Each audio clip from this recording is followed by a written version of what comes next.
Hare Krishna, Krishna Krishna, Hare Hare. The two topics that I was thinking to cover in the time that we have before lunch is a continuation of the life of Ramanujacarya, some of his wonderful exchanges with his devotees, some of his travels, some of his teachings, and then ending with explaining his disciplic succession, just as we have our disciplic succession. In the beginning of Bhagavad Gita introduction, there's a list of our disciplic succession. Similarly, there's a disciplic succession in Sri Sampradaya. I want to discuss that.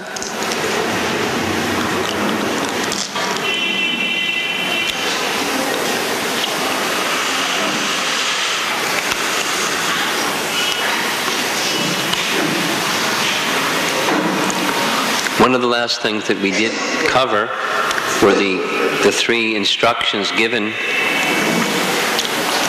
or not directly instructions, unfulfilled desires by Jamunacharya that Ramanujacarya accomplished. His widespread teaching of pure devotional service, his writing of the Sri Bhashya commentary on Vedanta Sutra, and the naming of one disciple after the speaker of Vishnu Purana, Parashara Muni.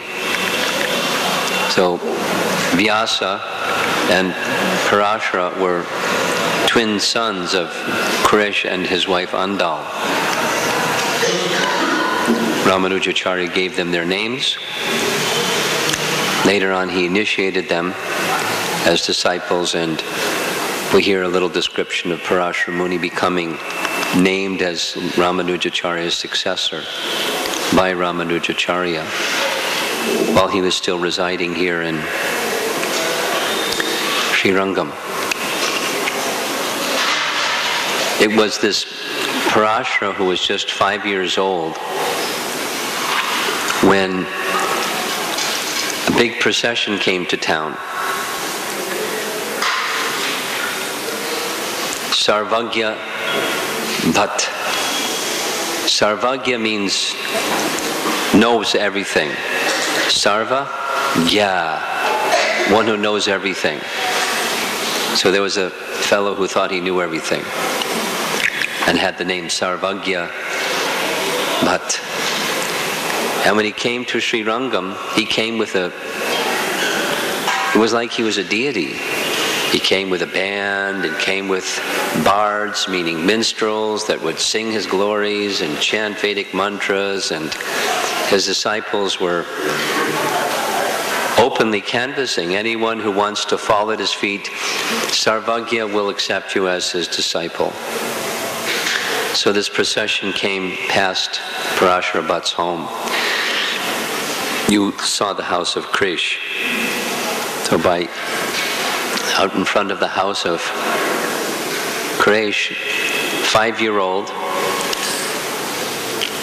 Parashara came just to see what this commotion was. And he saw Sarvagya strutting.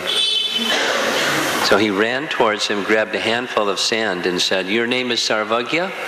Then you tell me," similar to what we heard was spoken to Ramanujacarya by some children. Parashara said, You're all-knowing? Tell me how many grains of sand are in my hand."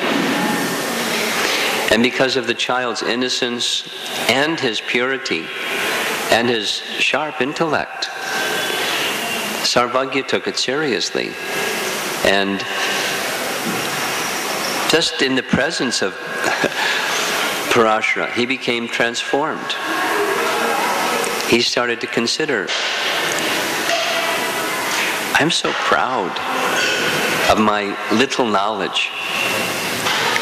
And here's a small boy who's defeated me. Because it's true, I don't know everything, and how can one know everything anyway? And what's the important thing to know? The important thing to know is, according to Bhagavad Gita, one should be, a symptom of knowledge is humility and pridelessness. And those are starters for knowledge, and I don't even have humility and pridelessness. All I have is abundant pride. He was being carried on a palanquin, waving. He got off his palanquin and came before the child and embraced the child. Said, "You have defeated me. I accept you as my teacher."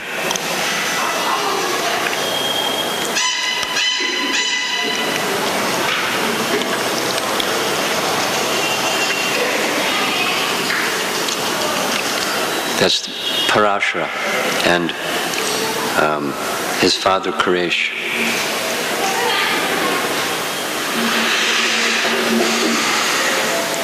Not long after that, there was another very grand festival in Srirangam.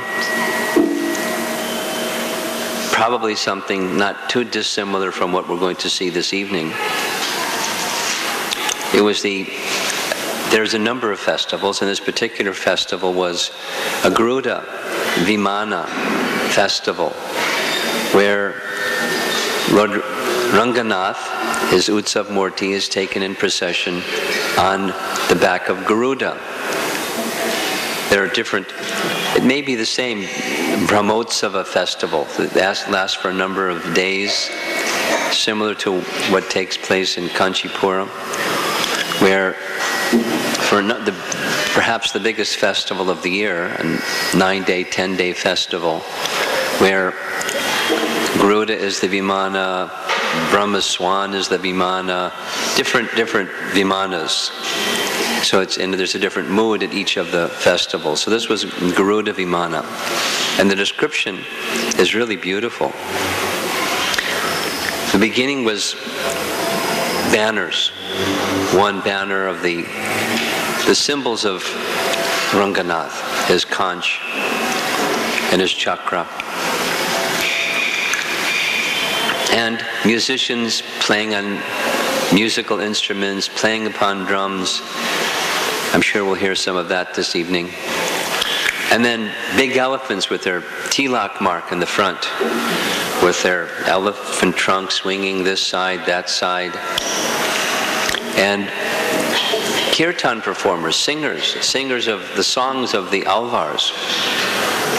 And then in the procession, the Brahmanas chanting mantras. So big to do, and the deity hasn't even come yet. And then the deity on a large palanquin with, I'm just amazed to see how thick the poles are.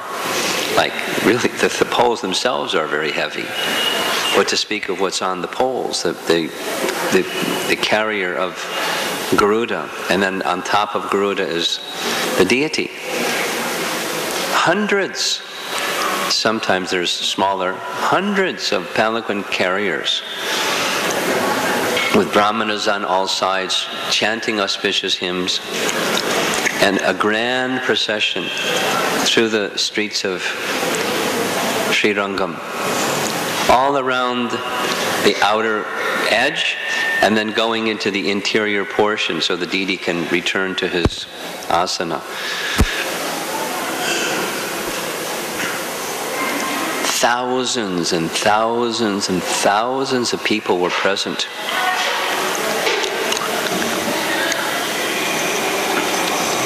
It was midday, and Ramanujacarya had gone to the Kuveri to take his bath, along with Dasarati and Kuresh and his several other devotees.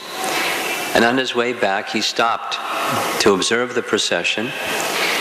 And within the crowd, there was a very obvious odd couple. A very elegantly beautiful, tall, fair-complexioned, strongly built, handsomely featured young man holding a white umbrella in one hand and a chamra fan in the other, and a very beautiful woman standing next to him, and he wasn't even paying any attention to the deity. He was paying attention to his female companion as his deity, holding the umbrella just in the right way so no sun would come upon her in the midday sun, fanning her so she would not feel any inconvenience from the heat of the day. Completely oblivious to the thousands of people passing by. Absorbed in the beauty of this woman. And if something like that were to happen even today in the West, it would be like, that's weird. But, in cultured India of that time, it was, wow, what's this? Ramanujacarya noted and said, who is that person? Does anybody know? He's making a complete fool of himself. People are laughing at him. People are joking at him. And he's, at the same time, he's free from pride, but he's also free from shame. He's oblivious. And they conferred and said, we don't know who that person is. So Ramanuja, Sri Vaishnava Acharya of all the Srirangam, said, Dasarathi, go across the street, speak to this person, and let him know that I would like to have a word with him. Being the obedient Dasarathi, he immediately went to the side of the man, who was tapping him on the shoulder, pulling his shirt sleeve, trying to get his attention. He was completely unaware. He was absorbed. He was in trance. He was in samadhi. Fanning, completely staring at her beautiful face. Finally, he yelled at the man, my dear sir, Ramanujacarya, Yatiraj, the Acharya of the Sri Sampradaya wants to speak with you. Huh?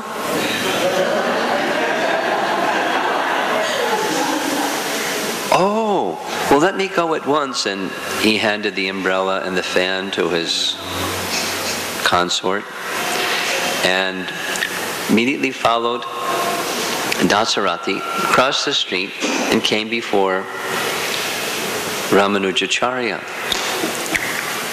And Ramanujacarya said,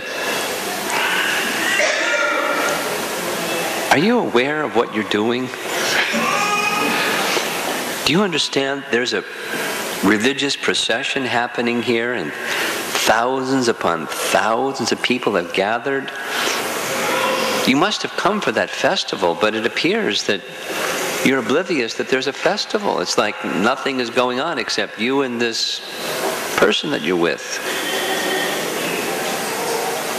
What is it about this person that you're with that has completely captivated your attention in this way? He said, I've seen many beautiful things in this world. I've seen beautiful paintings, beautiful scenes in nature, beautiful architecture, so many beautiful things. But the eyes of this lovely lady are so enchanting that once I gaze upon them, I can't take my eyes away for anything. Ramanujacarya said, is she your wife? He said, no, she's not my wife. She's a courtesan. That's a nice way of saying something else. But I love her, And I don't consider her anything other than my wife, although we're not lawfully married. And who are you and where are you from? My name is Dhanurdas, and I come from a nearby village where I'm the chief wrestler of the local king. He keeps me in his company for his own purposes. And I've come here to enjoy the festival of Ranganath. I said, well, you're obviously not paying attention to the festival of Ranganath. Let me ask you another question. Is it possible there's something in this world that's more attractive than the eyes of this young lady that have completely enchanted you and mesmerized you? He said, I can't imagine that there is such a thing. If Ramanujacarya said, if I can show you such a thing, if I can bring you to, introduce you to such a thing, would you be willing to let go of this charming lady and take shelter of this other, more charming thing? He said, there's no possibility of such a thing happening. There's no more beautiful thing. But if there was a more beautiful thing, I would surely give her up and accept. So Ramanujacarya said, you come to my ashram this evening in the evening time, in the evening hour. Find out where my ashram is, everyone knows, and you come find me. So he parted, he paid obeisances right on the street, and went back across the street, took the umbrella, took the fan, and resumed his same absorption, samadhi, gazing into the beautiful eyes of his loving companion.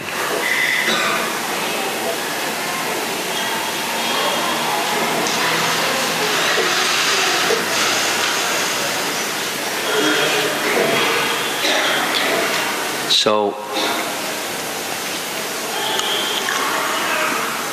he came that evening, and Ramanujacarya invited him to come with him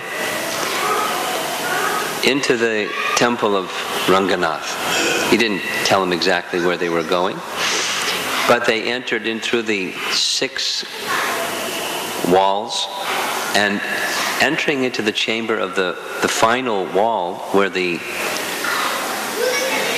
altar of Ranganath is, it was just time for arti. And because he was Ramanujacarya, he had access to go as close as you can get to the deity, and brought this Dhanurdas along with him. So as they were offering the lamp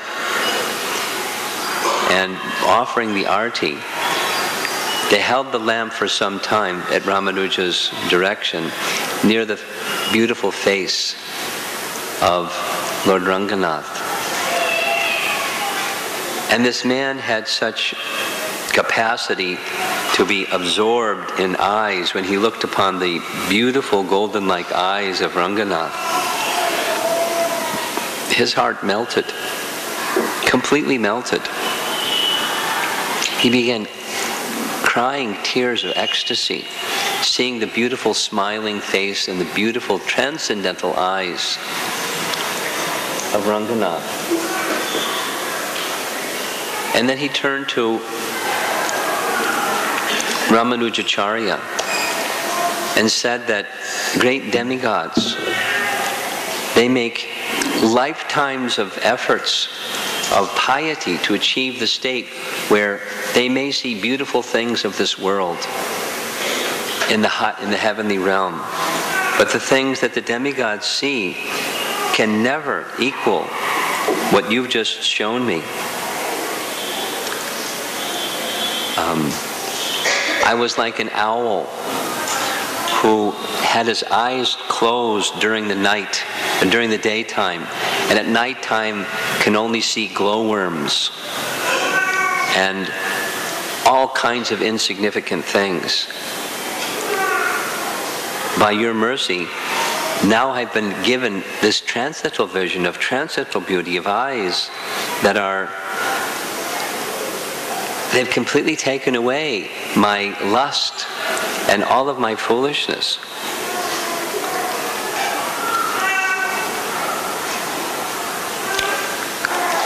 And he fell at his feet. "You alone are my master," were his words. Ramanujacarya picked him up and embraced him and accepted him as a disciple and said, "From this day forward, you simply come and hear from me.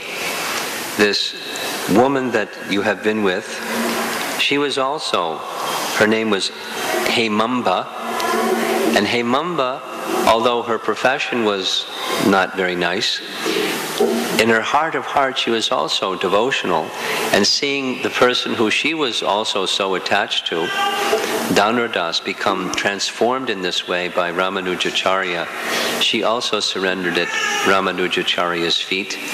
Ramanuja made an arrangement for them to have a proper marriage.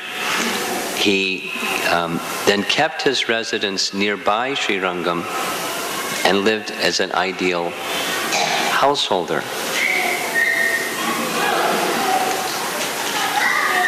Because of the genuine transformation,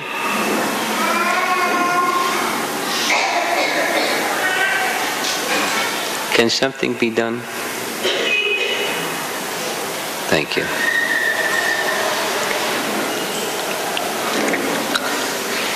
Because of the genuine transformation of Dhanur Das, the close associates of Chaitanya, of Ramanujacarya, became very moved to see the power of Ramanuja's transformation of such a worldly person into such a devoted person. Very powerful indeed. But there were others, prevalent group of personalities in Srirangam at the time, were the Smartas.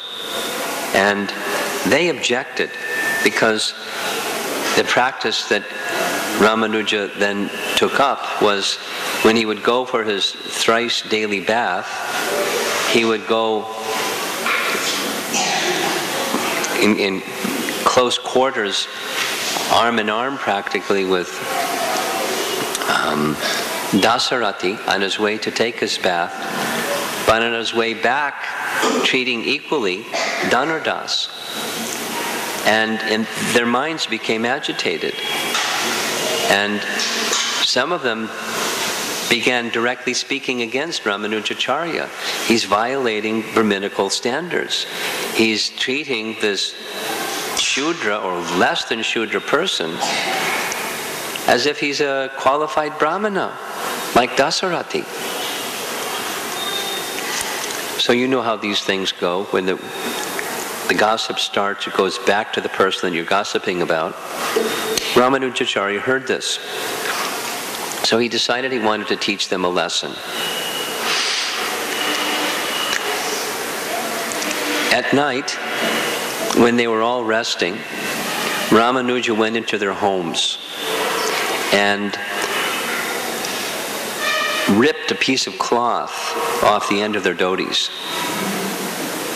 And some cases changed this person's dhoti for that person's dhoti and rearranged things in the room. And watched the fun when they woke up. Who's moved my dhoti? Somebody ripped my cloth. Hey, I'm a Brahmin. This is my property. Someone's touched my property. They became very angry and they started accusing each other. Did you do this? I know you have some envy towards me because I'm so important, and on like that. That news was then reported to Ramanujacarya. He's the one that made that arrangement of moving their things and ripping their cloth and so on. That evening he called those same Brahmins to his home, to his ashram, and said, I know you have some feelings towards Dhanur Das and his wife, because they're carrying on like they're worldly people, although they're supposed to be my disciples. So I have a suggestion.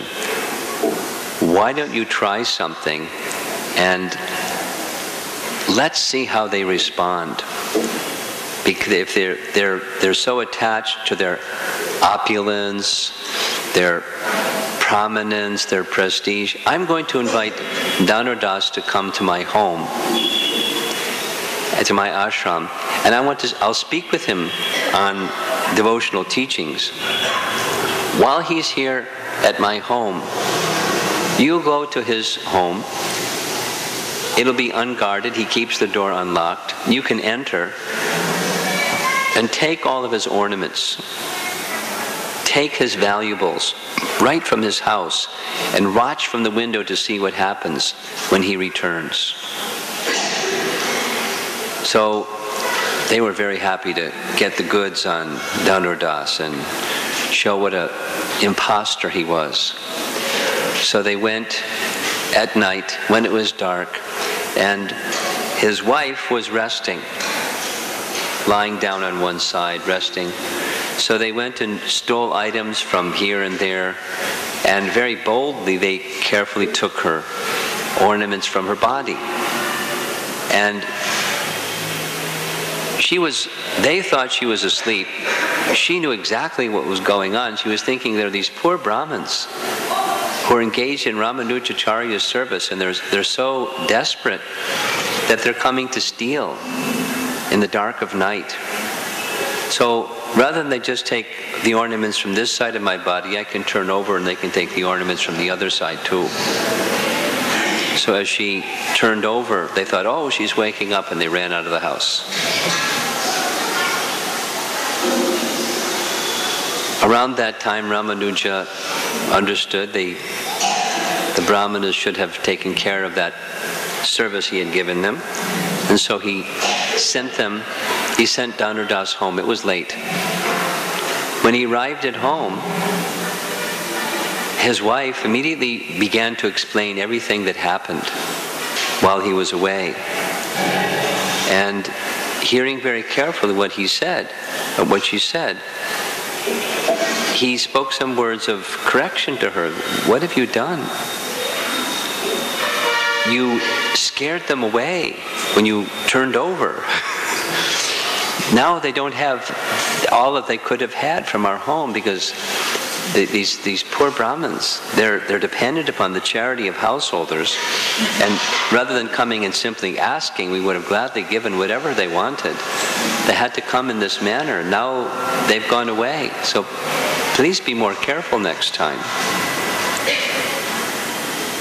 Ramanujacarya, then the next evening he called the little Istagosti, called the Brahmanas together and pointed out how they had behaved when it was their things that were messed with. And he said, I'm the one that did it. And now just see how those persons who you're criticizing as low-born Shudras, what their real qualification is. You're more attached than they are. You're supposed to be renounced men. And they're so-called attached householders, but they're more renounced than you are. Your little piece of cloth and your little possessions, and you become all disturbed over it. But as far as they're concerned, someone is coming to their home to steal, and they're sorry that they weren't able to give everything.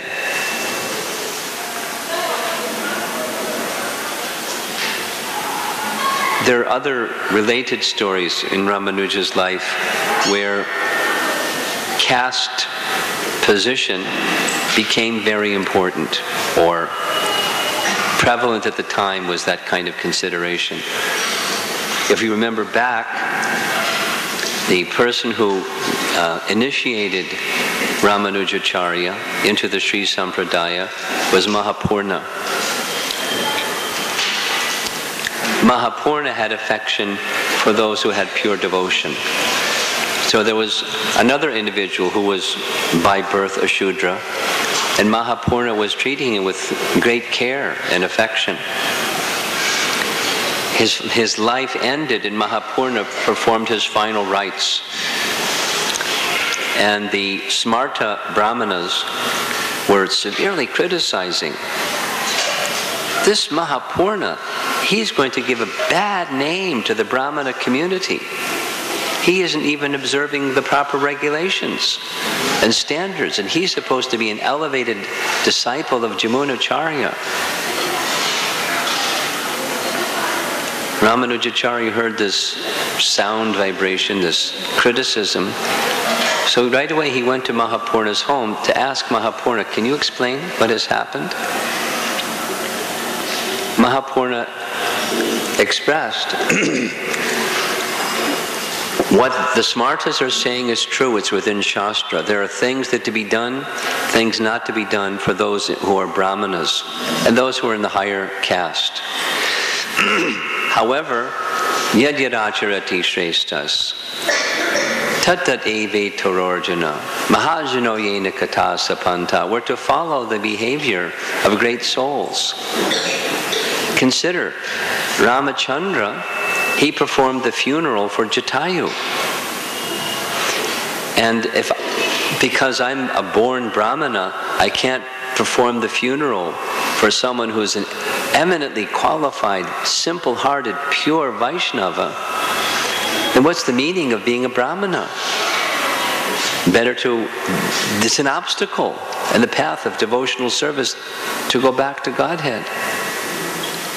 I place first the position of a Vaishnava above the position of what is one's birth and caste. Ramanujacarya was very pleased to hear Mahapurna speak in this way. On another occasion, Mahapurna came to visit the ashram of Ramanujacarya. Ramanujacarya was seated, like some of you are seated, and Mahapurna came directly before the lotus feet of Ramanujacarya and paid his obeisances. Mahapurna is the spiritual master of Ramanujacarya, and he paid his obeisances before Ramanujacarya in the presence of Ramanujacarya's disciples. And Ramanujacarya very calmly sat there and allowed Mahapurna to do that without getting out of his seat or doing anything. And then he left. And the disciples of Ramanujacarya said, Ramanuja, what are you doing? This is a transgression of etiquette. That he's paying obeisances to you and very calmly you're accepting that? And Ramanujacarya's reply was, if Mahapurna has a purpose to fulfill in his activities, it's not my position to interfere with whatever are his desires. That wasn't very satisfying to the devotees. Later the disciples went to Mahapurna and said, why did you do this? Why did you come before your disciple and offer obeisances to your disciple? He said, when I see Ramanujacarya, I see Jamunacharya. And I was offering my obeisances to Jamunacharya by offering my respects to Ramanujacarya. And that way they could understand why Ramanujacarya, understanding the mind of his spiritual master, behaved the way that he did. And they understood the mind of Mahapurna, of how much regard and respect he had for Ramanujacarya. This is another level of Vaishnava behavior. In a similar way, there's a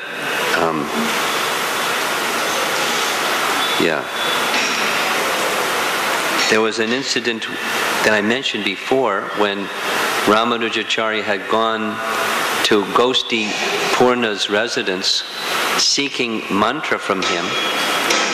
And remember that discussion? And so one of the 18 visits that he made, he saw Mahapurna in deep meditation. And he asked Mahapurna, Gosti Purna, when he completed his meditation, you're in very deep meditation. Is there some special mantra that you're meditating upon? Is there some special image or form of the Lord that you're meditating upon? What is it that you're meditating upon that's completely absorbing your attention in this way? He said, I'm meditating on the form of my spiritual master. I'm meditating on the name of my spiritual master. I'm meditating upon the qualities of my spiritual master. For my spiritual master is my life and soul. I don't need anything else other than my spiritual master to become absorbed in complete spiritual happiness. In one of Ramanujacarya's writings, Prapanamrita, there's an expression like this. Let's see if I can quickly find it.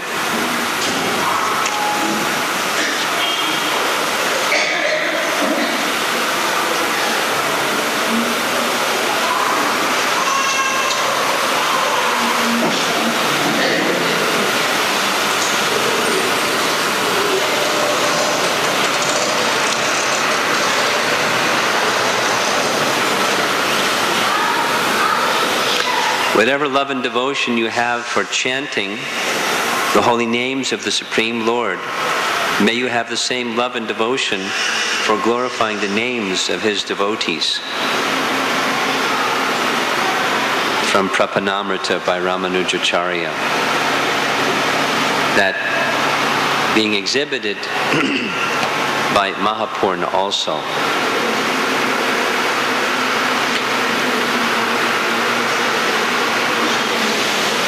Yesterday I said I would describe a little bit about Ramanuja's leaving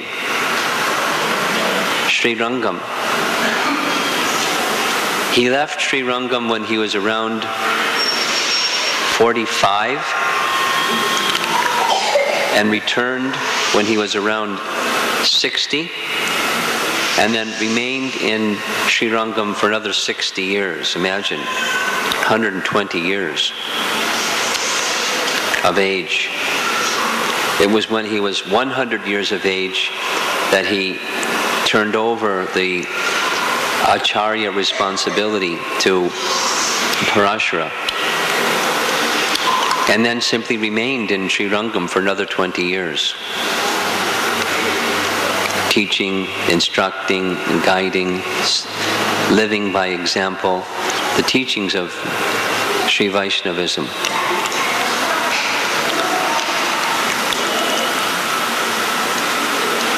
In the capital of the Chola dynasty, the same place where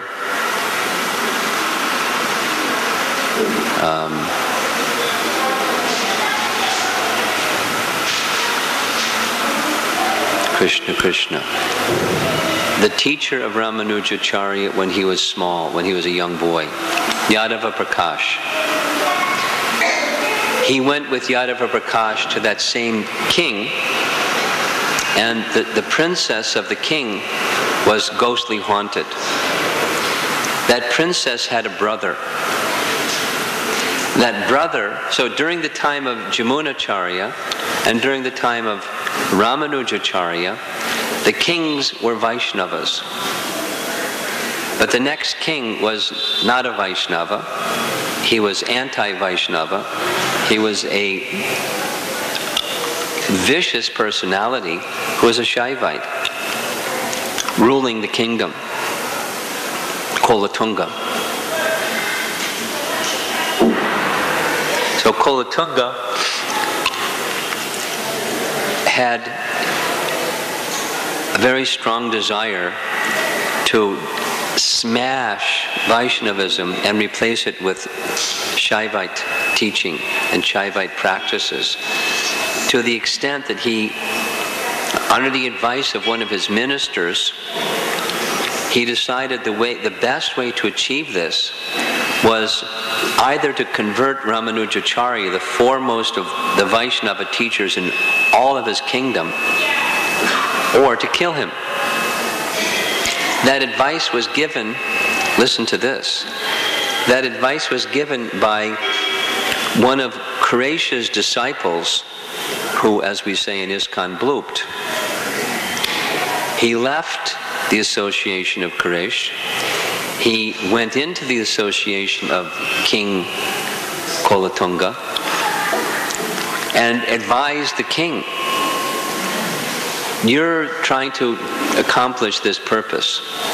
As your minister, my advice is just kill Ramanujacarya or convert him, one or the other, and your purposes will be fulfilled. Just one thing and all your other purposes will be fulfilled. So the king thought that was a really good idea. So he sent some messengers to Srirangam and invited Ramanujacarya to come and have some discourse with him and his priests. Ramanujacarya immediately accepted. But Quraysh was, formerly he was a king, so he had a sense of diplomacy, and he smelled the rat, as they say. He intuitively understood there's some mischievous plot. Kolatunga doesn't want to just come and have some dialogue with you. He wants to either or with you. So the invitation was specifically for Ramanuja and his spiritual master, who was Mahapurna. So he pleaded with him, let me go. Maybe there's no danger at all, and that's great. But if there's some danger, let me find out. I'll dress in your sannyas attire, although Quraysh was a grihastha. I'll dress as a sannyasi. He's never seen you before. I'll come in your sannyas garments, along with Mahapurna, and we'll see what his intention is. Meanwhile, you should get as far away from Srirangam as possible, because if this is his intention, your life is at risk, and the whole Sri Sampradaya is at risk. So, in two different directions, Quraysh went to the Chola dynasty king along with Mahapurna, and Ramanujacarya along with Dasarati, Govinda and others went in the westerly direction. Just a very quick, that event of Ramanujacarya going in a westerly direction was very providential. Many events took place that provided Vaishnava teachings to others who didn't have those Vaishnava teachings, and I'll describe those next. But first, Quraysh and Mahapurna made it to the palace of the Chola king, Kolatunga. He had brought his priests together and in a very pretentious, humble way said, Ramanujacarya, we understand that you're a very, very learned person. You're written several books. Everyone in my whole kingdom respects you. So I'm requesting you to please offer me advice. What is the goal of life and how to achieve it? So Quraysh spoke very directly and said, there's only one thing that's the goal of life. That's Lord Vishnu. Worshipping him is the means to achieve him. He's the Supreme Lord of all others. He's the Supreme Lord of the upper, lower, and middle planetary regions. He's the Lord of the spiritual realm. Therefore, it's the duty of every living being, whatever his position in life is, to serve him. As soon as Kolatunga heard him speak those words, he flew into a fit of anger and began shouting and screaming and said, you listen to my pundits and they'll teach you what the correct understanding is. And the pundits roared their ideology, and very calmly, both Mahapurna and Quraysh replied point by point by point by point till the pundits were exhausted. Finally, Kolatunga gave him the either or. He said, enough of this talk. if you want to save your lives, then acknowledge that there is no one greater than Lord Shiva. Without hesitation, Krish said, why, even Drona is greater than Shiva. And the subtext is, there's a terminology with currency, where Drona was one standard of currency, Shiva was another standard of currency, and one Drona is greater than one Shiva. So with a play on words, he's saying, even Drona is greater than Shiva. Knowing that that was going to be like, break Kolatunga's patience. And sure enough, Kolatunga said, enough. You should be destroyed. But because when you were young, you rescued my sister from being inhabited by a ghost for that reason. Instead, I won't kill you. I'm just going to poke out your eyes and make you blind for the rest of your life. So they were hauled off to wherever they do those things, and they poked out the eyes of both Krish and Mahapurna. Mahapurna was much older than Krish. They made some arrangements for some beggar people in the street. Here's some money. You take them back to Srirangam, because they're blind. They can't even see their way to get back. On the way back, Mahapurna expired. He couldn't make it. I gave that description yesterday, where in the lap of Krish, he gave up his body. And Krish made the arrangements along with some other Brahmin, because he couldn't see, to do the final rites for Mahapurna. Meanwhile, so then he went back, Krish went back to Srirangam, and I had mentioned this yesterday. The people in Srirangam were really worried about Kolatunga, because this vicious king was very unpredictable. And there's reason, at least for fear of their lives, there's reason their lives were at risk, because this person was so cruel. So they decided to turn against Ramanujacarya and save their lives. Some. Because Krish would be allowed to enter before Ranganath because of his saintly character, but not because of his being against his position of being a disciple of Ramanuja. He just left Srirangam and went to another place with his wife and 2 children. Krishnapur. Meanwhile, Ramanujacarya and Govinda and Dasarati and some others, a handful of others, moved as quickly as they could. They traveled all day and all night.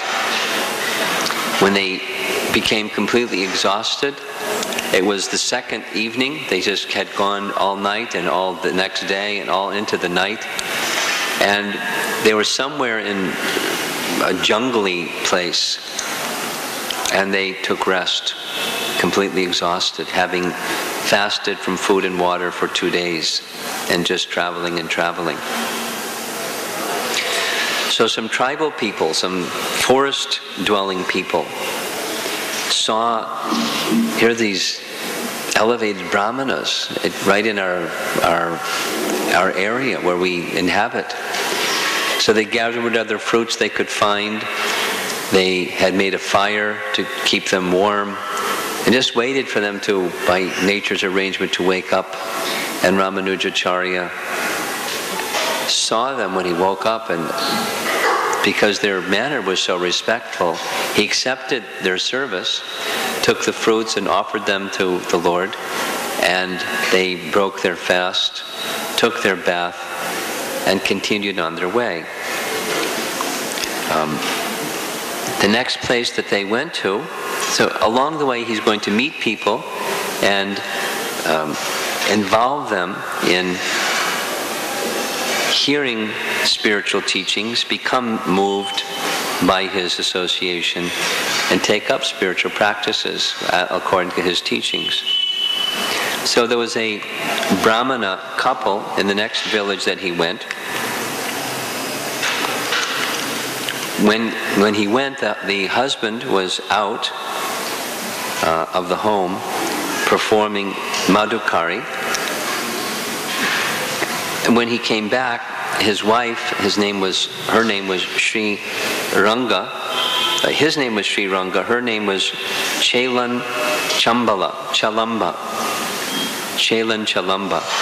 So she was preparing a meal. The husband came home and saw Ramanujacarya is in my home. He had heard of him. He had never met him.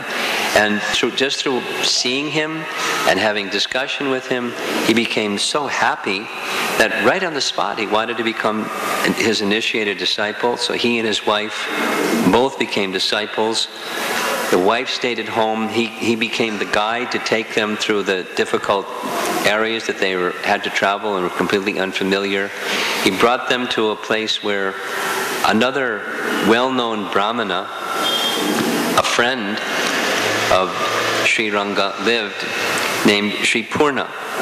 And in that place where Sri Purna lived was another king. This other king, this is now in Karnataka, this other king was a Jain king. And he came to meet Ramanujacarya. Vittala Dev was the tract of land, king of Vittala Dev. And Purna brought Ramanujacarya and his associates right into the palace to meet the king. And it turns out, this is ghost busting number 2, the king also had a daughter that was inhabited by a ghost, and the king had used all of the wealth of his treasury to try to do something to relieve his daughter, and nothing worked. He heard that Ramanujacarya had taken some measure with another ghost during his childhood, so he requested Ramanujacarya, please do something to help my daughter. This one was very simple. He said, just bring your daughter here. And immediately, just the daughter seeing Ramanujacarya, because of his purity, the ghost left. The king was astonished and said, who are you? What powers do you have? And Ramanujacarya just gave him the teachings of Sri Vaishnavism and taught him the principles of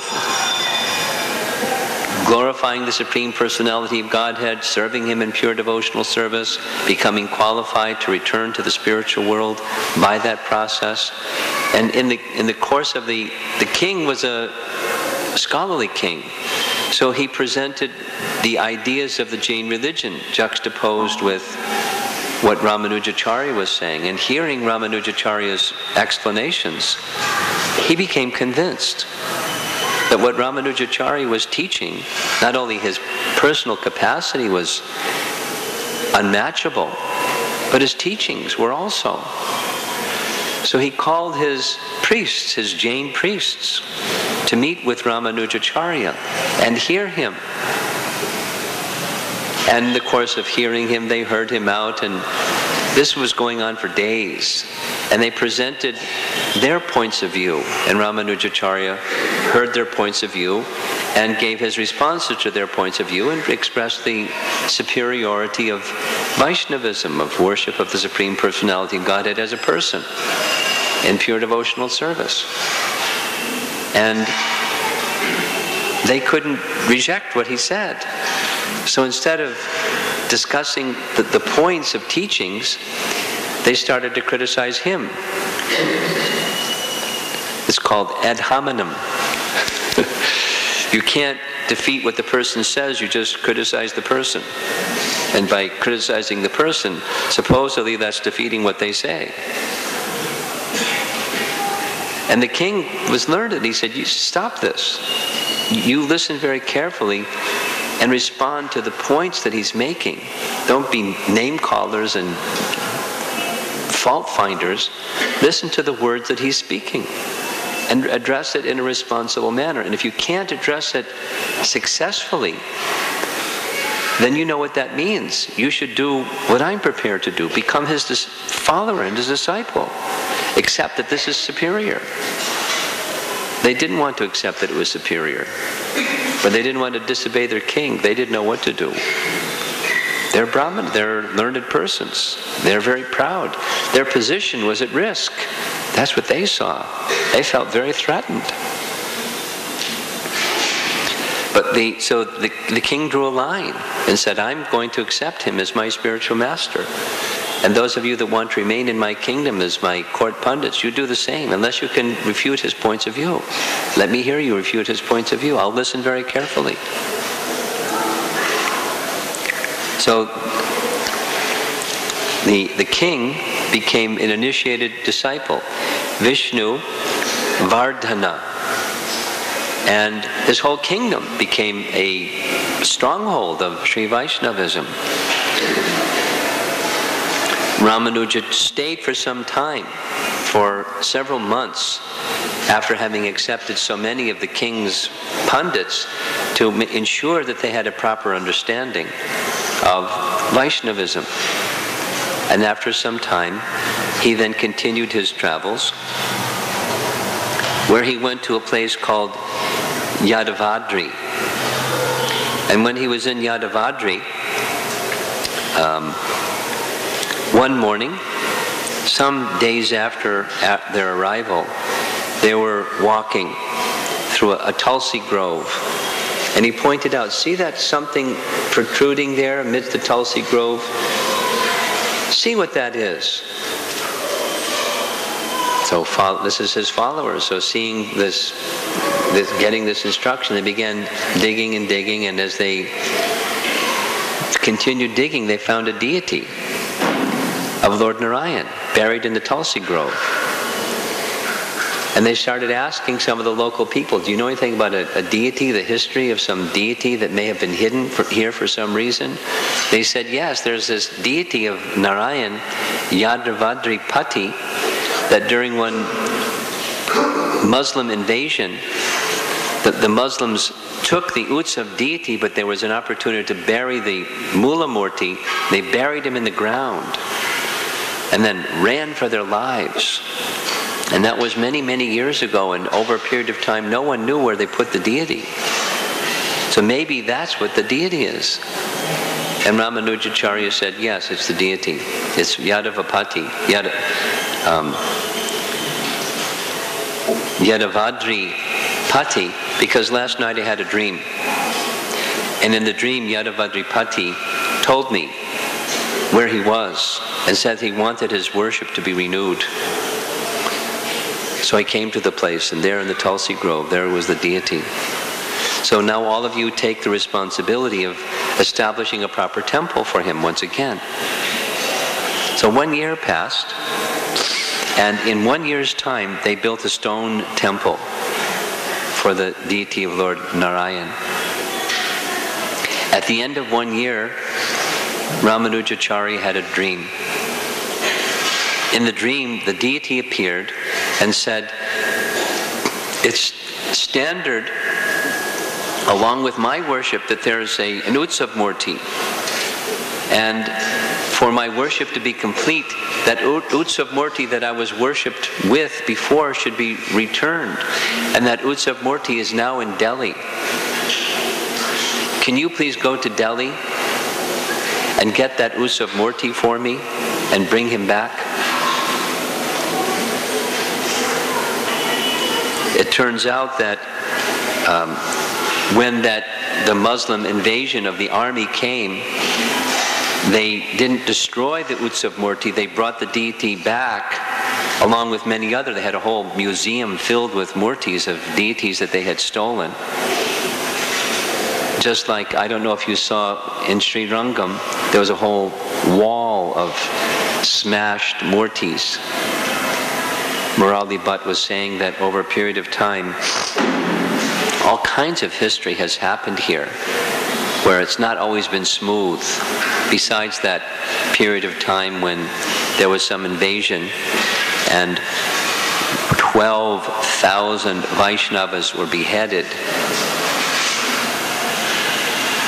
and 750 of them took the Utsav Murtis to some other place.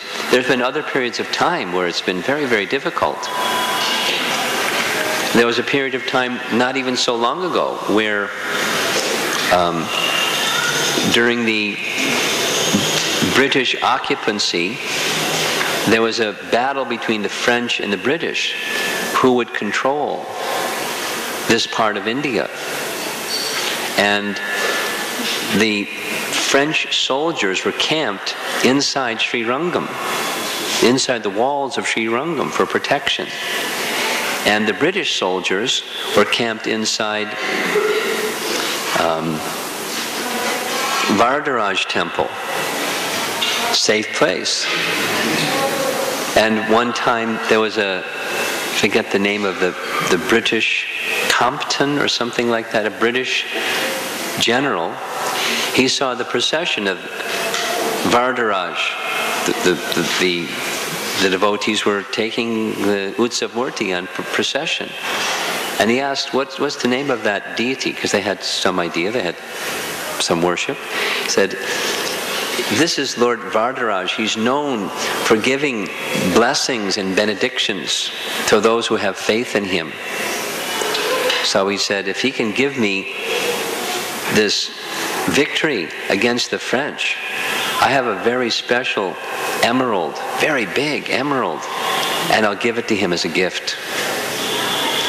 So there was a war, a battle between the two, the French army and the British army, somewhere between Srirangam and Kanchi. The British army won. So the British general went back and gifted the deity with this big emerald. And to this day, during their big festival, the big annual festival, this 9-10 day festival, Brahmotsava, he wears this emerald in the middle of his chest. And they have some special honor for the, whatever his name was, Lord Compton or something like that, whatever his name was. So it hasn't always been an easy ride here in India for the Vaishnavas, the worshippers of the personality of Godhead.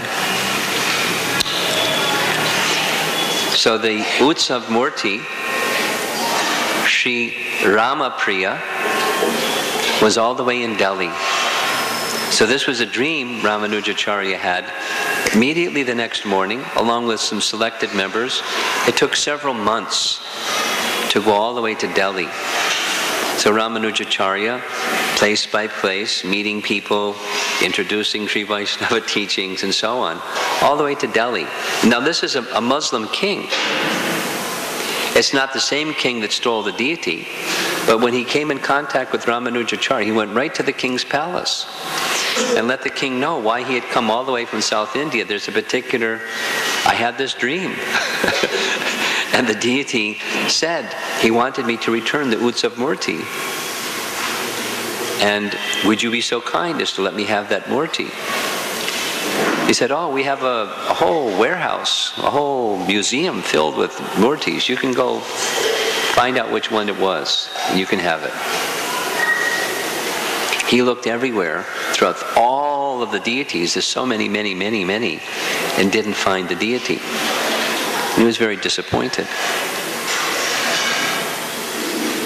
Then the king, the Muslim king ruling in Delhi at the time, said, well, there's one more. But my daughter, she has some attraction for this deity. You can see if that's the deity. And immediately when Ramanujacarya came in the presence of the deity that his daughter had attraction for and had put in some other place, he immediately paid his obeisances and picked up the deity and brought the deity to the king and said, this is the deity. May I take it? said, sure, you can take it. You're a sadhu. I respect you as you're in that way. So Ramanujacarya headed as fast as he could back, because he understood that the king might change his mind. And the princess might be, for some reason, attached to the deity. And sure enough, she was deeply devoted and attached to the deity. So he was going as fast as he could in a southerly direction. When she found out that the deity was gone, her name was Bibi Lachimar. She told her father, "Oh, you've taken my deity." She said, the sadhu came and asked, and he's obviously a saintly person, so I let him take it. She didn't say anything.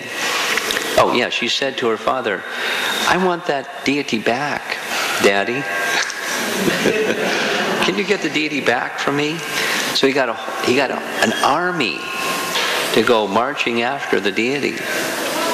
And she didn't say anything, but she joined the group.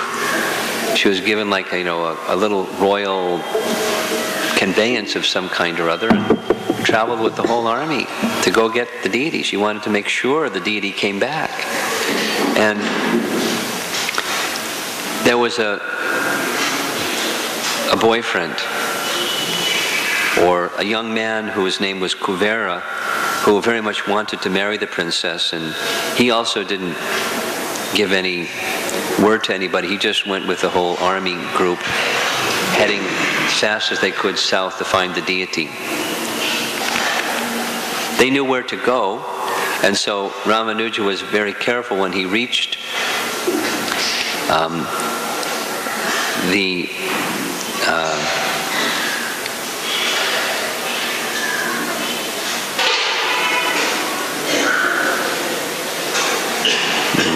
Krishna.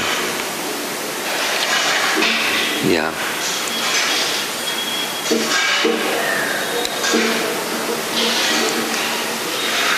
Yadavendri, he didn't put the Utsav deity immediately with the main deity. He put the Utsav deity in a secluded place because he thought there was some risk.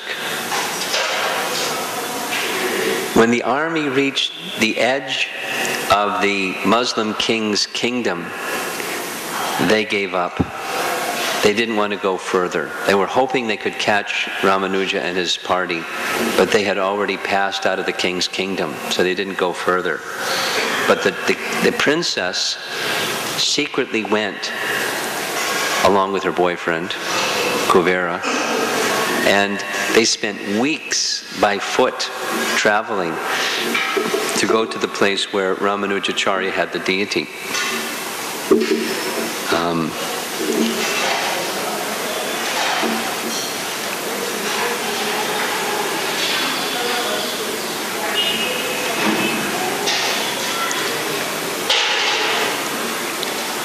After traveling for several weeks, the couple arrived in the town of Yadavadri.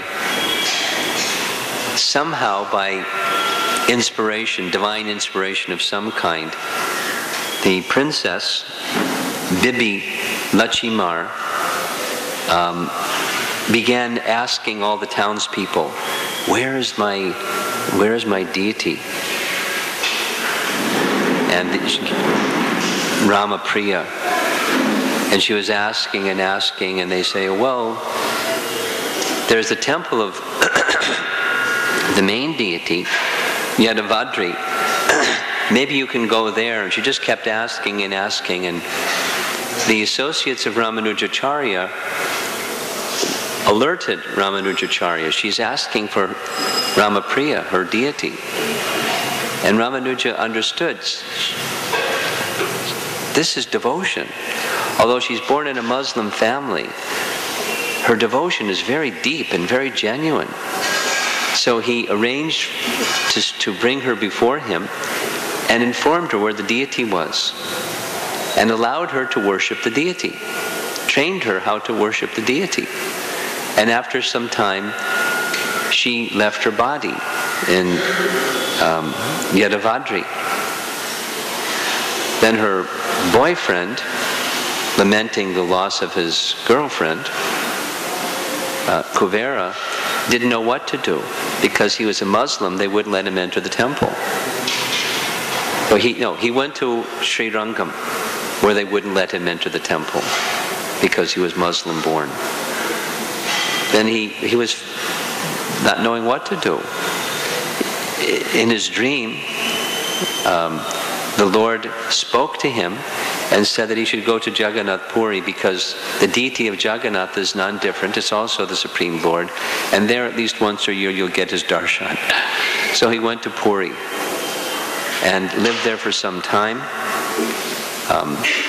honored the darshan of Lord Jagannath at least twice a year, the Snan Yatra time and the Rath Yatra time, and became an advanced Vaishnav just by Ramanuja's association, with a little assist from his girlfriend, who had Bibi, who had attachment for Ramapriya.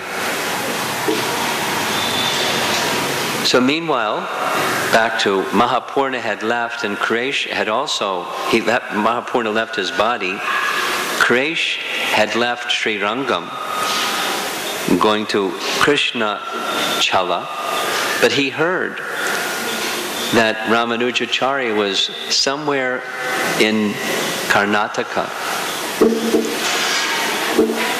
somewhere at this, wherever Yadavadri is.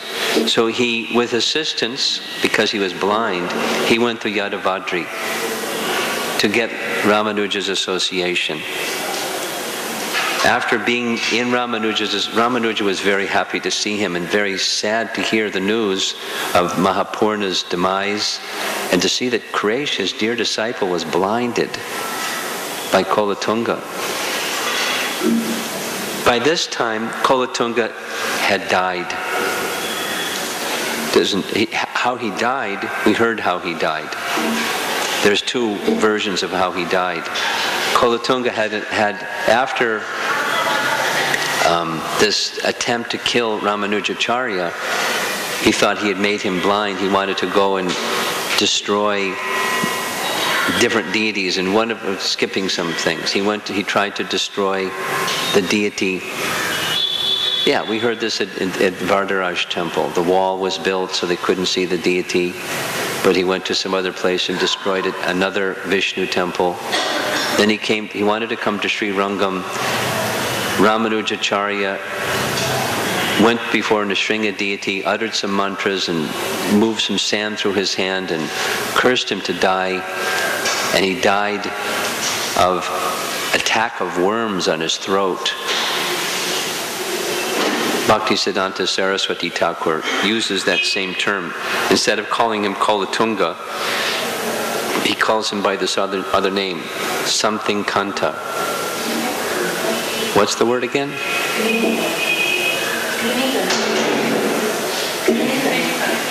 Nimi.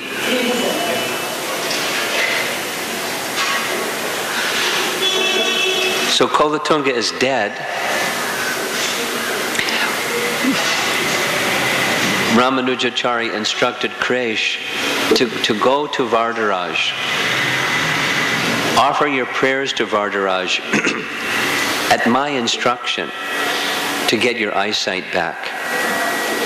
Not for yourself, at my instruction. And don't worry, Kolatunga won't interfere. So Quraysh has this instruction, and he then goes to before Varadaraj, serves him, although he's blind, and offers his prayers. Varadaraj then offers his blessing. Please tell me, please accept some blessing, just some benediction, whatever you would like. His first request was, please forgive all the sins of my former disciple, whose name was Chatur Grama. That's his former disciple that blooped and gave advice to Kolatunga to try to kill Ramanujacarya. his first prayer to Vardharaj was, please forgive him for all of his wicked deeds. Grant him release from the bondage of all of his misdeeds. The result of which was he became blind.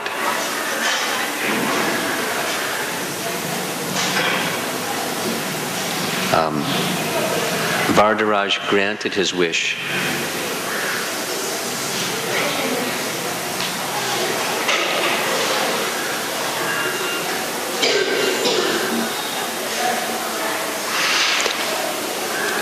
Krish stayed and continued his worship, and Vardharaj again offered him a benediction. And the second benediction he requested was, let Kolatunga be relieved of his the reactions of his sinful deeds.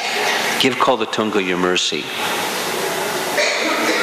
When these two reports came to Ramanujacarya, he was so appreciative of the humility and the compassion of Krish. But he sent a message, please tell Krish that's not what I asked him to pray for. I want him to be able to see again. There's one version that says he then prayed for spiritual vision. And Ramanuja then came to Kanchi and spoke with Krish and said, did you get your vision back? He said, yes, I have spiritual vision. If you have spiritual vision, then you tell me how Vardharaj was dressed today. And in detail, he gave description of how all of the ornaments, all of the flowers, all of the garlands, the crown, everything. Then he said, then you describe how I am appearing right now. And he described how he was appearing in detail. And Ramanujacarya said, Krish, your love is so incredible, but please accept this instruction. I want you to have the ordinary kind of vision too. It pains me to see you in this condition. Please pray like that to Vardharaj. And in so doing, I will accept you as my fully surrendered disciple. That's all Krish needed to hear. Some time ago, I lost 2 valuable possessions belonging to my master. By your grace, I would like to recover them today. Vardharaj restored his vision. And who can imagine what that did to the notoriety of Ramanujacarya and his great devotee Krish. So this evening we'll spend some time, little time, with the final days of Ramanujacarya here in Srirangam. But I wanted to spend some time before that just discussing the teachings of Ramanuja, specifics of the teachings of Ramanujacarya. Not like a big philosophy class, but some idea.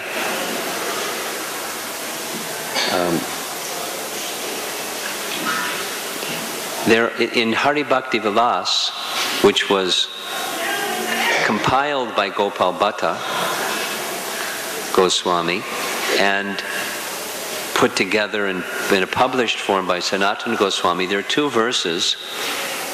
One is from Padma Purana, the other doesn't say where the verse is from, but it speaks specifically about the absence of effect of chanting mantra that is not received in disciplic succession.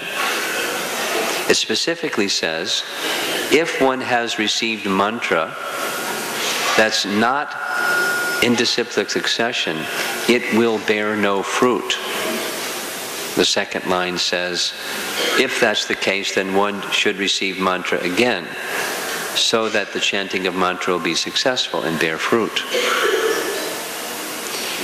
In the Padma Purana, there's a verse that specifies what receiving mantra in disciplic succession means. It specifies there are 4 disciplic successions, and it names them in the Padma Purana: Sri Sampradaya, Kumara Sampradaya, Rudra Sampradaya, and Brahma Sampradaya. These are 4 bona fide sampradayas from which one can receive mantra and it will have effect. Chaitanya Mahaprabhu, in his Leela, he received initiation in one of those 4, in the Madhva Sampradaya. But he's the Supreme Personality of Godhead, and Chaitanya Mahaprabhu accepted all 4 of the sampradayas as bona fide, as the Padma Purana accepts all 4 as bona fide, and honored them as such, bona fide sampradayas.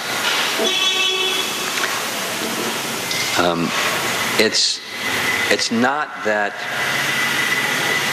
Ramanujacarya pulled something out of the air and said, here's Vishishta Dvaita. Not like that at all.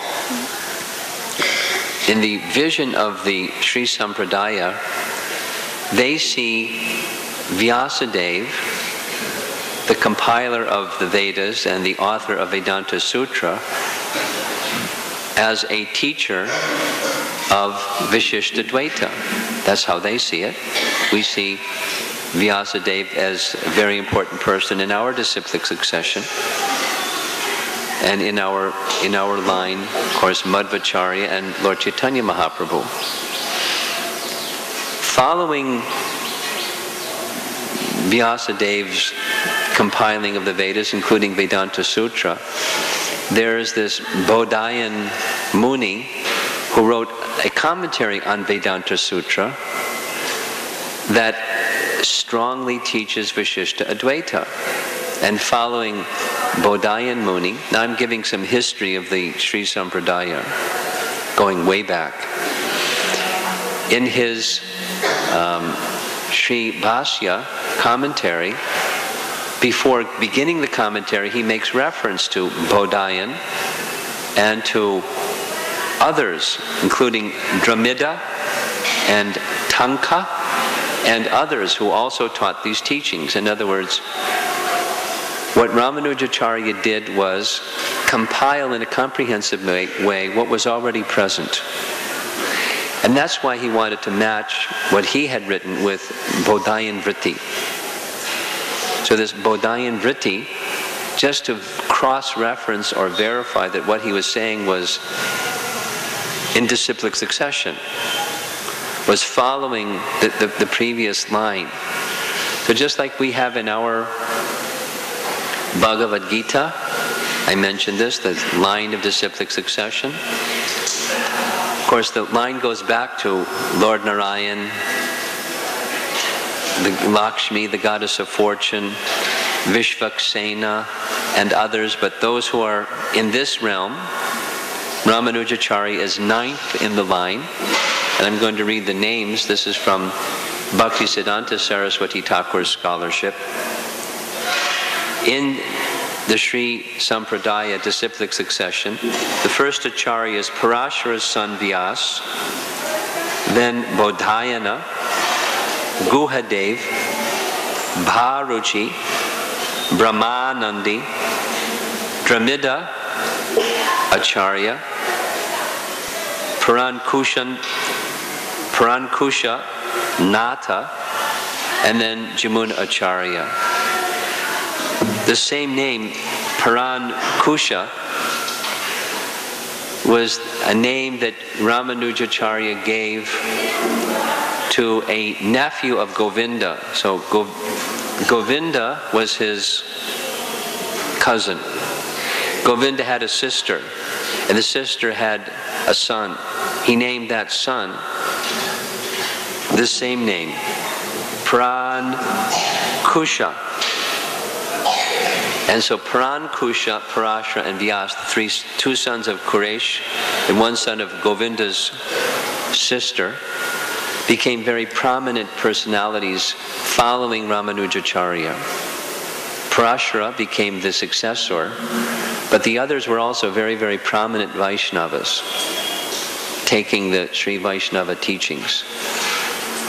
So the basic idea, well, Ramanujacarya appeared after Shankaracharya, and the prominent part of Shankara's teaching is there's only one thing, and that's Brahman. And anything else is illusion. So Ramanuja strongly defeated the notion that there's anything else is illusion by the following logic plus scriptural reference. He gave the example of a shell that, like a seashell, that shines in a silver color. So the silvery color of a seashell isn't silver. There's silver and there's the silvery color of a seashell. But it doesn't mean the seashell is false or the silvery color of the seashell is false. It's something other than silver, but both are real. So Shankara's idea that all there is Brahman and anything else is false is very poor logic.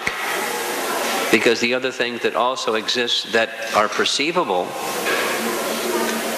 they may come from Brahman, but that which comes from Brahman must also be real. Because Brahman is real, whatever comes from Brahman must also be real, logically.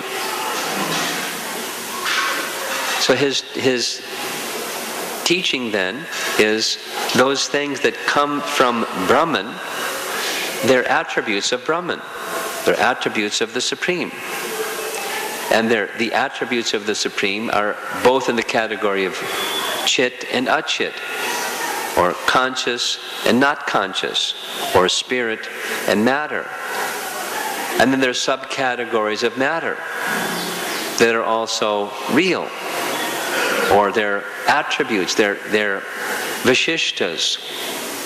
They're attributes that are inherently within the Supreme, and sometimes they're exhibited, sometimes they're not exhibited, but the relationship that they have with the Supreme is they're real, and they're attributes of the Supreme. He gives other examples, like, how you might describe a cow from which you get milk. You can describe the ears of the cow, you can describe the moo of the cow, you can describe the eyes of the cow, and these are attributes of the cow from which you get milk. So there are attributes of the Supreme by which you can understand the Supreme exists, from which everything comes. And you can't identify the attributes as the Supreme, but they're not false because they're not the source of everything that exists, but they're still something that exists. So that's a very simple way of describing Vishishta Advaita. The absolute truth is a person, is a very important part of his teaching, obviously. The worship of the Supreme Person who has Vishishtas. Same as what Krishna says in Bhagavad Gita. Bhaktyamam abhijanati yavanyaschasmi tatvataha. So his teaching was pure devotional service, unmixed with karma and gyan. That's the means, and the goal is to realize the absolute truth. The absolute truth, by definition of Vedanta Sutra, is the Supreme. So there's three things: Ishvara, Chit, and Achit. Or, in the language that Prabhupada has given us in Bhagavad Gita, there's spirit, matter, and the controller of both.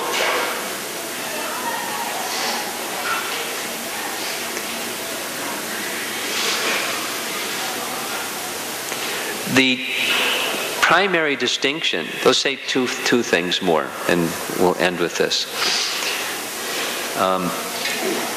Madhvas had a problem with what Ramanujacharya spoke, or Madhva himself, because it wasn't strong enough dismissing Mayavad philosophy because of this Advaita feature, Vishishta Advaita. Vishishta Advaita makes it sound like God is responsible for all the bad things that happen, because there's this non-dual or advaita relationship between everything and the source of everything. So that means bad things that happen, who's responsible? The source is responsible, because there's this non-dual relationship between the source of everything and everything. So the bad things that happen, that's God's fault. It didn't sufficiently to their liking, Madhva's liking, and the Madhva followers. Even to this day, some Madhva followers have a problem with Ramanuja's teaching. It's like, no. The Vaishnavism part, that's okay, but the teaching of how you get there is not okay from their perspective. Therefore, a sharp distinction between the source and that which comes from the source. They're distinct. That has its problems too. So Chaitanya Mahaprabhu's teaching is it's not a compromise, it's reality. There's a non-difference between all things with God, and there's a difference between all things and God. There's a qualitative difference. Excuse me, because the qualities are from God, they're within Him, but they're quantitatively not the same. And He's the source and they're not the source. If it's a different audience and a different circumstance, I could go into it more deeply. But the teaching of Chaitanya Mahaprabhu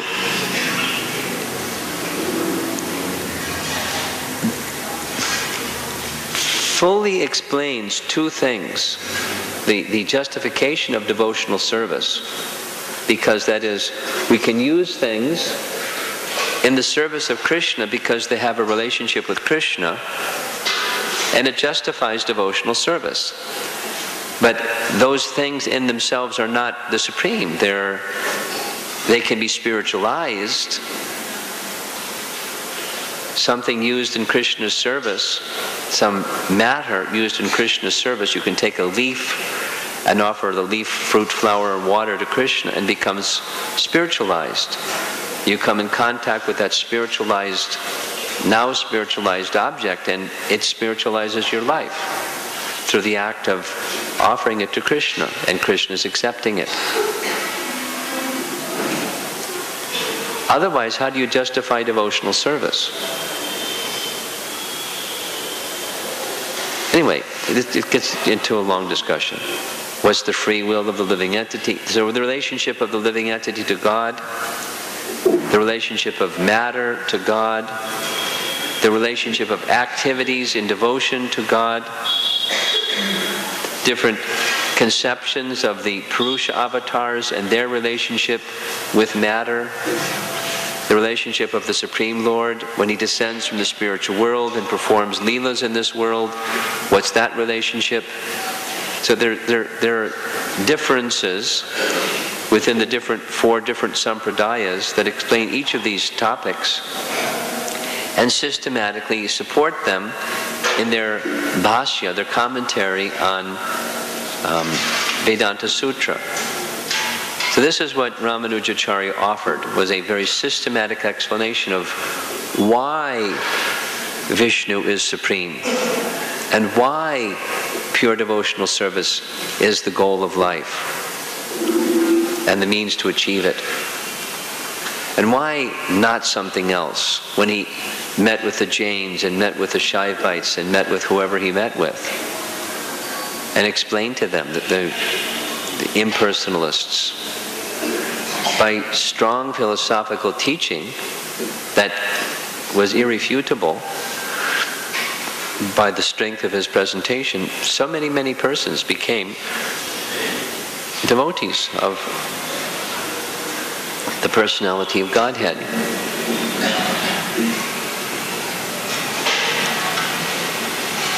His writings are very wonderful, highly scholarly, highly compelling, and very satisfying. And the way of worship. Bhaktisiddhanta, I'll end with this. Bhaktisiddhanta Saraswati Thakur explained that while Chaitanya Mahaprabhu appeared to take initiation in the Madhva Sampradaya, the teachings and the worship of Chaitanya Mahaprabhu more closely resemble Ramanujacarya's line than Madhva's line. In many ways. Not entirely, but in many ways. So there's naturally a very close affinity between the Sri Vaishnavas and the Gaudiya Vaishnavas. And as we spoke yesterday, the Chaitanya Mahaprabhu spent 4 months in one place here in Srirangam, in the house of Venkatabhatta, is a statement about that affinity. It's very significant. And moving forward in time, the Sri Vaishnava temples and Sri Vaishnava police, at least those that are not just the caste-conscious, body-conscious way of thinking, but have thought more deeply about the teachings of Ramanujacarya and what his life was, they very much appreciate as we heard in Vishakhapatnam, the inclusiveness of Chaitanya Mahaprabhu, because it's something that Ramanujacharya himself and Jamunacharya himself confronted, was the absence of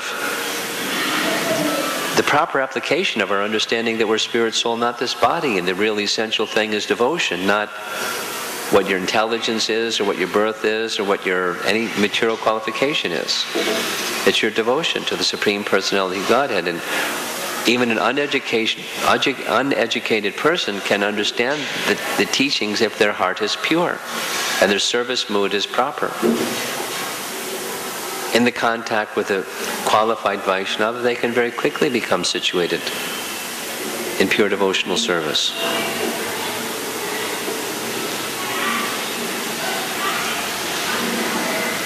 Okay, so we're going to end there.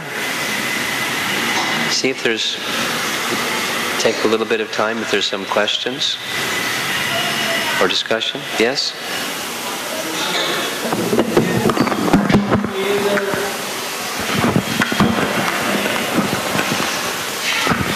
As you explain in many of the lectures, the nature of Vaishnavas, the nature of Brahmanas, what about the serving to humanity is also service to Krishna or love to Krishna?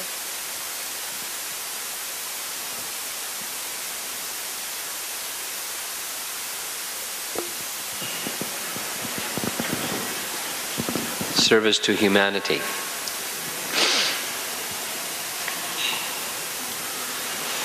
What's the root cause of suffering in this world? If one can, supposing you're a doctor and you have a medicine bag and somebody says, I've got a pain. And there's one thing that can take away the pain, and there's another medicine in your bag that can take away pain forever.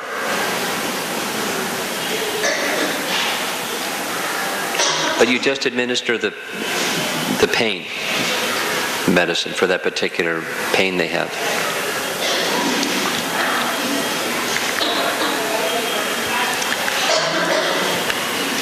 Service to humanity that misses the root of suffering is a disservice.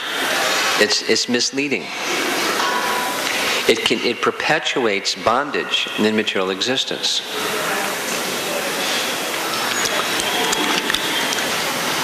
On the other hand, if one can simultaneously put the first things first, if one can accomplish lifting the living entity out of their suffering condition altogether, then taking care of this pain, that pain, or the suffering of humanity situation, it's part and parcel of the one thing.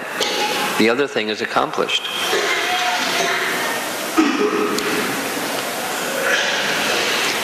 The message is not nobody should be a doctor, nobody should be a teacher, nobody should, do things that benefit the ailments of human society. What to speak of human society? The whole population of living entities are suffering unnecessarily. The root cause of suffering, over and over as taught, is ignorance. If you can pull that one switch that turns on light and eradicates ignorance, suffering is gone. No more birth and death, and therefore no more suffering.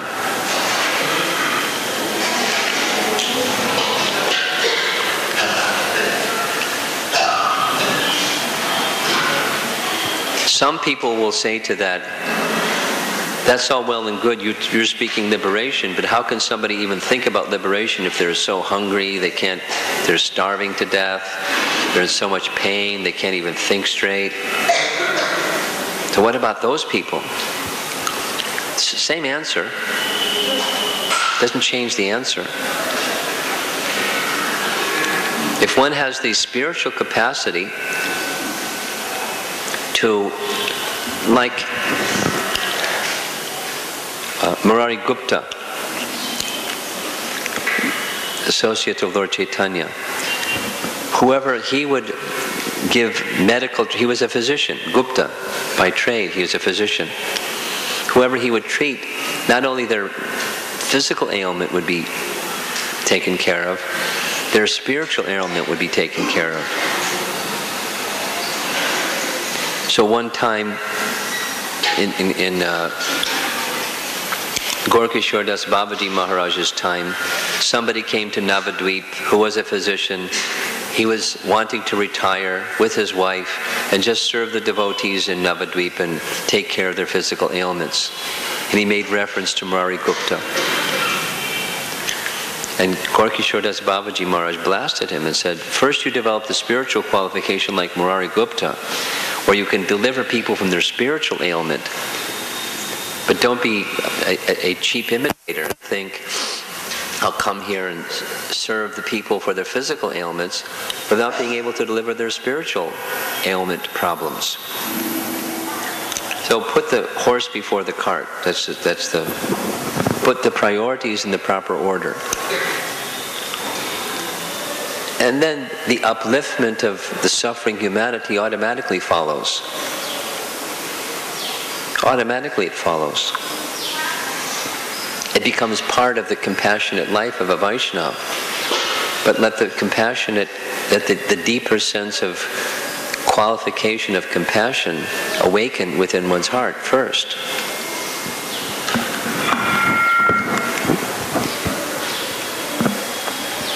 Come forward. Hare Krishna Maharaj.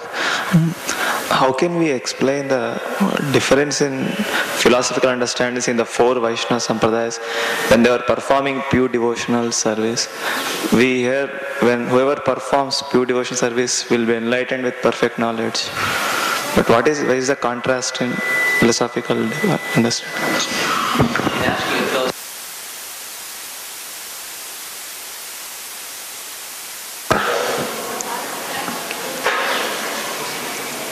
Did anybody else get the detail? You're asking a very broad question that requires detail. And I don't know if in a short time frame we're going to get a very satisfying answer to a very broad question that requires detail. And I didn't even hear all of what you said. There are four sampradayas. Each of them is a bona fide sampradaya, if it's properly administered and if it's properly followed. Is your question, can any one of them, of those four, allow one to come to the stage of spiritual attainment, the goal of life? Is that what your question is? If they're properly, yes, if properly administered and properly followed. the realm or the level of spiritual attainment may be different. As you know, Vaikuntha is different than Goloka. Still with the difference in philosophical understanding. Huh? Still with the difference in philosophical understanding. Is it possible to perform videos? Yes. Yes. Yes. What you just, rather than restating the question, I'll state it in the form of a statement. It was a foundation point of Bhaktisiddhanta Saraswati Thakur's teaching that there are differences and there are essences of the four sampradayas. And the essence of the four sampradayas is worship of the one monotheism, one Supreme Lord, and being engaged in His pure devotional service. One who does that in disciplic succession and genuinely receives it from a qualified person and genuinely follows it will attain the goal.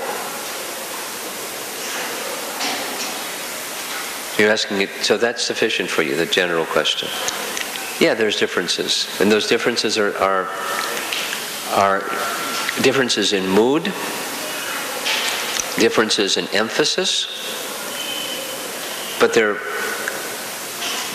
accepted by Lord Chaitanya, they're accepted by Padma Purana, they're accepted by Scripture. One needs to follow them properly. That's the small thing, following it properly.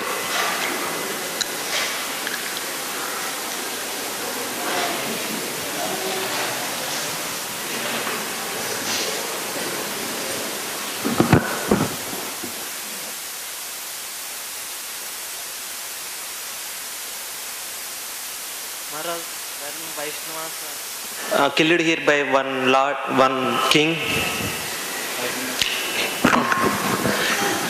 here in Srirangam, 12,000 Vaishnavas are killed by one king. Understand? Killed by one king. King. In that position, what is the mood of Ranganath? In that position, what was the mood of Ranganath? When that event took place, what was his mood? Is that your question? He was very unhappy. His Vaishnava, his devotees are very dear to him. He was very unhappy. Not only the devotees were killed for some 48 years. He was behind a wall and there was no worship. Very unhappy. And those responsible for that had dire consequences to face. Very unhappy. And that's the only question you're going to get. Okay? Yeah, no. That's it. Subal?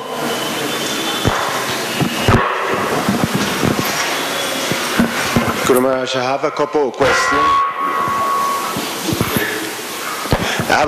questions. One is in regard of what you explained of the teachings of Ramanujacarya, that Hare Krishna. Yeah, it looks like it needs a battery. The teachings of Ramanujacarya about receiving mantra, receiving the mantra in disciplic succession to have proper potency or the proper result, and the proper understanding is that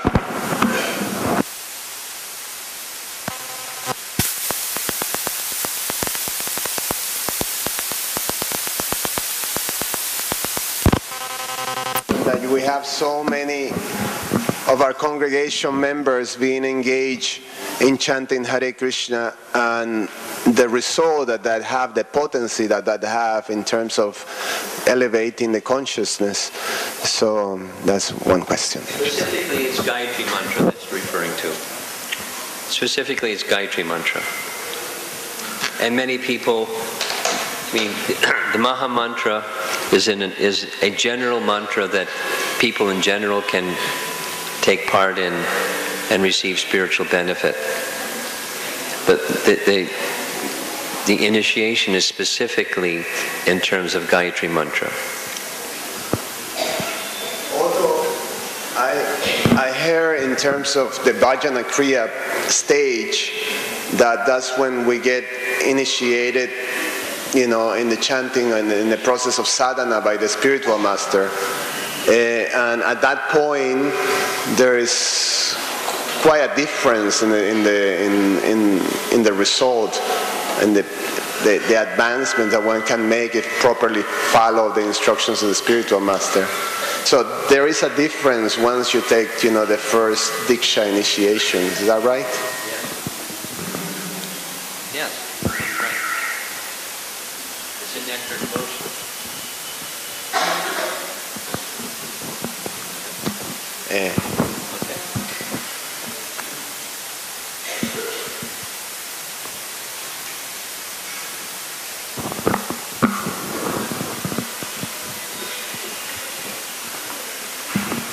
Hare Krishna Maharaj, Dandavat Pranam. Just wanted to know why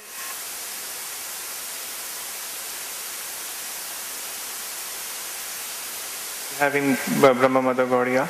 Is it because Mahaprabhu, the secret about his position, real position, is like hidden from other sampradayas, or they are just not open to accept him as a supreme personality of Godhead?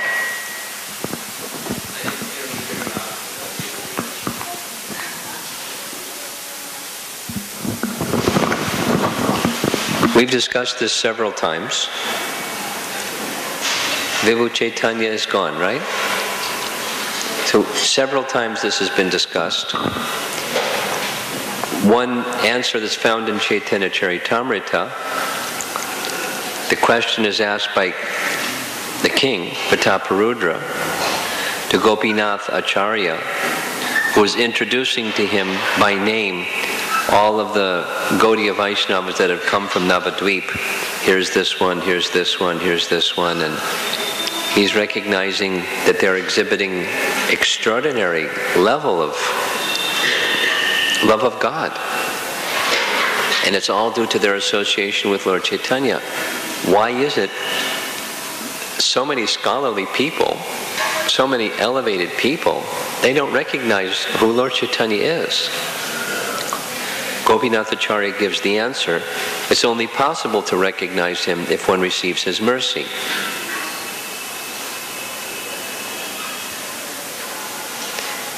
However scholarly, however religious, however elevated one may be, without receiving his mercy. And I was thinking about that this morning, and the amazing fortune that Venkadabhatta and his descendants had. One of my godbrothers, who came here very, very early in our movement, well, I'll say this. When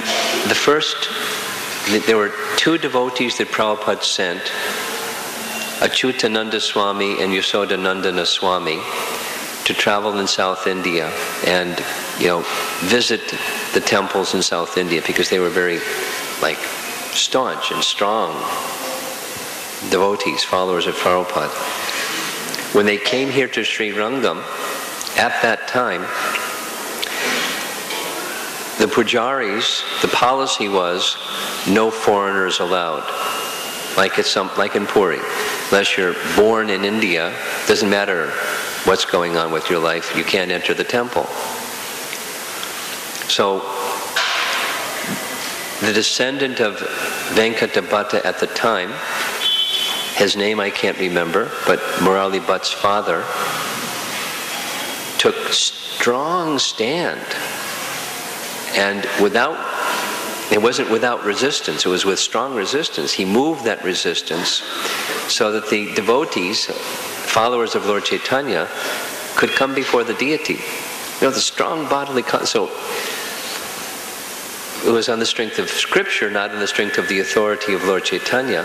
But right in front of his house, were you with us when we went to the Jagannath temple? And so in that street, they had a pandal for 3 or 4 days that his father personally arranged, where the devotees could chant and present the teachings of Lord Chaitanya. Now, what moved him to do that? It's because his predecessor lineage had direct association of Lord Chaitanya. They received Lord Chaitanya's mercy.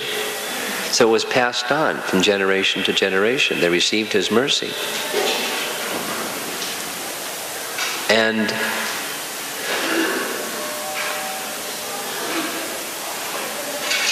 knowing the little bit that I know, Murali Bhatt and his father was putting their own reputation at risk,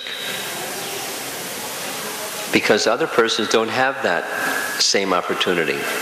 So they're judging him in a very negative way, just like Mahapurna was being judged by the Smartas. You're ruining our Brahminical culture, treating a Shudra like, an unhonored person,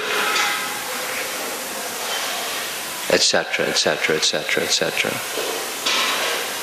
So how does one get beyond that? It's only by receiving mercy. When persons have received the mercy of a Vaishnava, a follower of Lord Chaitanya Vaishnava, then they can have some understanding, and otherwise it's academic. Another answer to your question is, they have their own acharyas, and they have great faith in their own acharyas, and whatever's over there, it's just, unless their acharyas say, pay attention to Lord Chaitanya, they're not going to pay attention to Lord Chaitanya.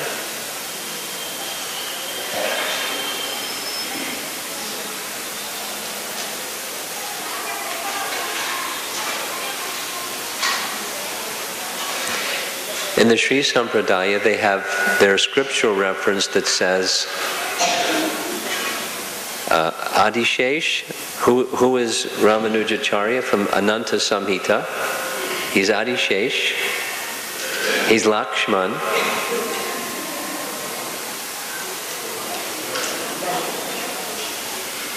Who?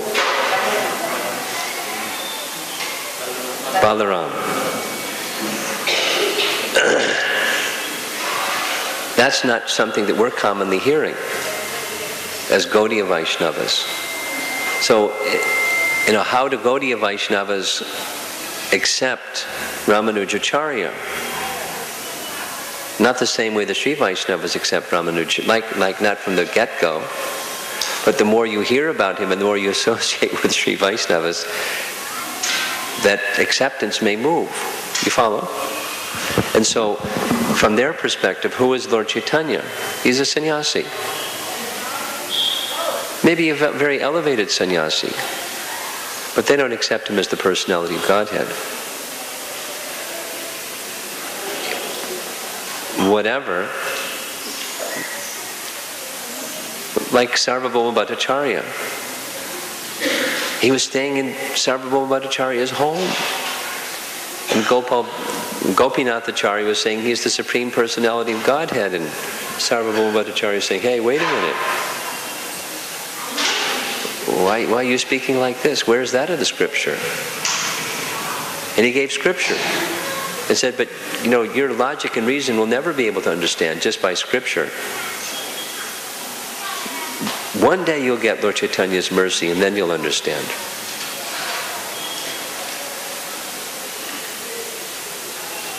So that's how it can take place.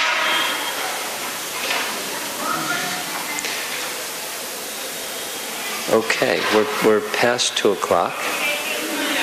I think we'll end. Part of this evening is going to be questions and answers, by design. So if you want to ask some questions, write something on some paper, and I'll give you some time this evening, you can do that. We'll have some discussion like this, questions and answers, along with some other things. Okay. Srila Prabhupada ki jai.